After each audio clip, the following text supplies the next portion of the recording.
Hello दोस्तों, स्वागत है आप सबका एक नई वीडियो में। हमने पिछली वीडियो में एचटीएमएल के कुछ टैग्स देख लिए थे और आज उसके आगे के टैग्स हम आज की वीडियो में देखेंगे। तो चलिए बिना देरी किए वीडियो को शुरू करते हैं। ये कुछ टैग्स हैं जो मैंने लिख कर रखे हैं जो आज हम लोग पढ़ेंगे।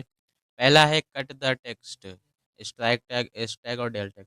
अगर हमें अपने एचटीएमएल में जो टेक्स्ट लिखा है उसके बीचों बीच से एक लाइन क्रॉस करनी है, या जैसे हम लोग लिखते हैं पेन से तो उसको बीच से कट कर देते हैं, गलत हो जाता है। तो अगर वैसा ही टेक्स्ट हमें लिखना है एचटीएमएल में तो हम लोग स्ट्राइक टैग, एस टैग या डेल टैग का यूज़ करते हैं। नेक्स्ट है सुपर स्क्रिप्ट। जैसे हमें पावर लिखनी है 2 की पावर, 3 की पावर, तो हम लोग सुपर स्क्रिप्ट का यूज़ करते हैं। जो नॉर्मल टेक्स्ट से थोड़ा ऊपर होकर लिखता है उसे सुपर स्क्रिप्ट में लिखा जाता है। इसके लिए सुपर SUP टैग यूज़ करते हैं। ठीक इसके अपोजिट सब स्क्रिप्ट होता है। सुपर स्क्रिप्ट में टेक्स्ट ऊपर बढ़ जाता है और सब स्क्रिप्ट में टेक्स्ट नीचे आ जाता है। जैसे हम लोग H2O का फॉर्मूला लिखते हैं तो 2 जो होता है वो नीचे होता है थोड़ा, तो उसको लिखने के लिए SUB सब टैग का यूज़ करते हैं। नेक्स्ट है प्री फॉर्मेटेड टेक्स्ट। जैसे हम अपने टेक्स्ट में अपने मनचाहा स्पेस देना चाहते हैं तो उसको लिखने के लिए प्री टैग का यूज़ करते हैं जो पहले से डिफाइन रहता है। अलाइनमेंट, हमें अपने टेक्स्ट को बताना है कि लेफ़्ट में लिखना है, सेंटर में लिखना है।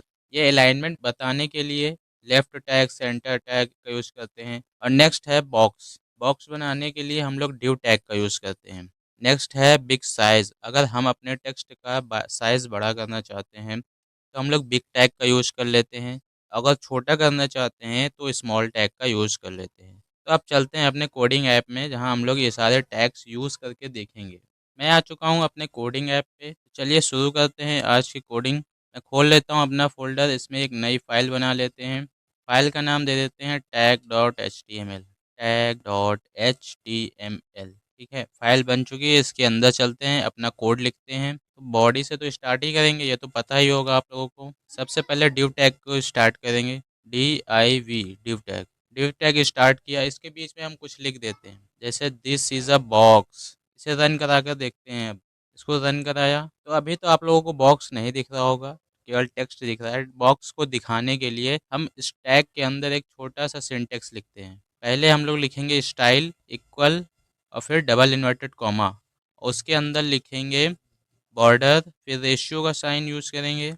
2 पिक्सल, 3 पिक्सल, 1 पिक्सल, जितना आप देना चाहते हैं उतना दे सकते हैं। 2 पिक्सल सॉलिड, सॉलिड लिखना ही पड़ेगा। उसके बाद कोई कलर नेम दे देंगे, जैसे हम लोग ब्लू दे देते हैं और फिर सेमी कॉलन। इसको बंद कर दिया।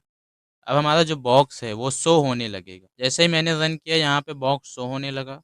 हम जैसे जैसे टेक्स्ट बढ़ाते जाएंगे ये बॉक्स भी बढ़ता जाएगा। जैसे यहाँ पे मैं BR टैग यूज़ कर लूँ, फिर इसके बाद कोई टेक्स्ट लिखा this is a box, this is a box, इसको रन किया। रन करने पर देखिए बॉक्स अपने आप बढ़ता जा रहा है, क्योंकि बॉक्स की विड्थ और हाइट अभी डिफाइन नहीं है, वो हम लोग CSS में सीखेंगे।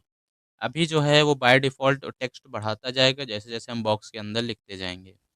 बॉक्स आया कैसे? डिव टैग से आया। तो डिव टैग आप लोग समझ गए होंगे। इसके बाद जो टैग हमने लोगों ने देखा था प्री टैग, हम लोग प्री टैग भी यूज़ कर लेते हैं। डिव टैग हमारा बना है, उसके अंदर हम लोग टेक्स्ट से पहले प्री टैग लगा देते हैं। मैंने प्री टैग लगाया, अब इसे रन करा कर देखते हैं। प्री टैग जैसे ही लगाया इससे टेक्स्ट का फ़ॉन्ट चेंज हो गया, ऊपर से और नीचे से पैडिंग भी चेंज हो गई, और हम जैसे-जैसे टेक्स्ट के बीच में स्पेस बढ़ाएँगे, वो वेब पेज में भी बढ़ जाएगा। अगर हम प्री टैग का यूज़ करें बिना स्पेस देंगे, तो वो नहीं लेगा। लेकिन अगर हम प्री टैग का यूज़ करके स्पेस देते हैं, तो वो स्पेस ले लेता है, स्पेस को भी काउंट करता है। तो ये हो गया हमारा डिव टैग और प्री टैग। चलिए अब इसको हटा देते हैं, अब दूसरा देखते हैं। जो हमारा नेक्स्ट टैग होगा वो होगा सबस्क्रिप्ट और सुपरस्क्रिप्ट। हम लोग जैसे देख रहे थे सुपरस्क्रिप्ट और सबस्क्रिप्ट, इसको लगाने के लिए पहले स्टार्ट कर लेते हैं। बॉडी में स्टार्ट करेंगे, ठीक है। हम लोग शुरू करते हैं अपना सुपर टैग। तो इसको लिखने के लिए SUP के स्टार्टिंग में पहले कुछ लिखना पड़ेगा। जैसे यहाँ पे हमने लिख दिया 5। अब इस टैग के अंदर जितना टेक्स्ट होगा वो सब ऊपर चला जाएगा। हमने यहाँ पर 3 लिख दिया, तो अब जो आएगा हमें शो होगा वो 3 ऊपर होगा और 5 नॉर्मल होगा। अभी आप देख पा रहे होंगे जैसे 5 के ऊपर है, 5 की पावर में है 3, ठीक।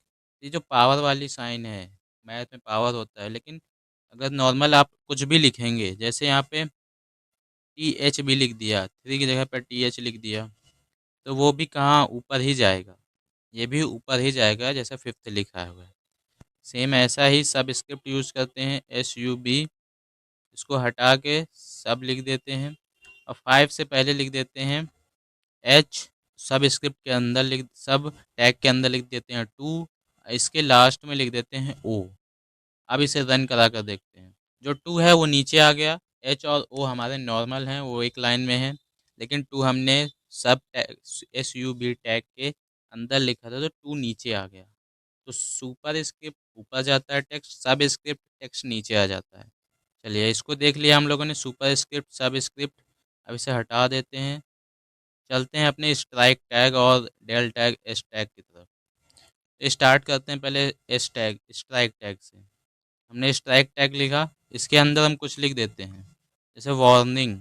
वार्निंग को स्ट्राइक टैग के अंदर लिखा है, इसे रन करा के देखते हैं। देखिए वार्निंग कट के आ रही है, वार्निंग के बीचों बीच से एक लाइन निकल रही है, कट के जा रही है, जैसे हम लोग अपने पेन से लिखते हैं तो कट कर देते हैं, वैसे ही कट करके आ रही है। तो स्ट्राइक टैग कट करने के लिए हो गया। अगर स्ट्राइक की जगह पर हम लोग केवल एस लिखें, अगर केवल एस भी लिखेंगे तब भी वो सेम वर्क करेगा। ये देखिए तब भी ये सेम है। अगर डी ई एल डेल लिख देते हैं तब भी वो सेम वर्क करेगा। टैग सेम वर्क करते हैं।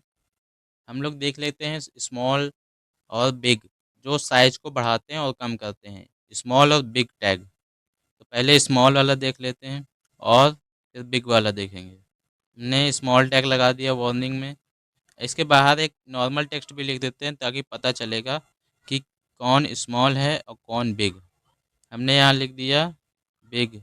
इसे रन करा कर देखते हैं। देखिए जो वार्निंग था वो छोटा हो गया, क्योंकि वो स्मॉल टैग के अंदर था।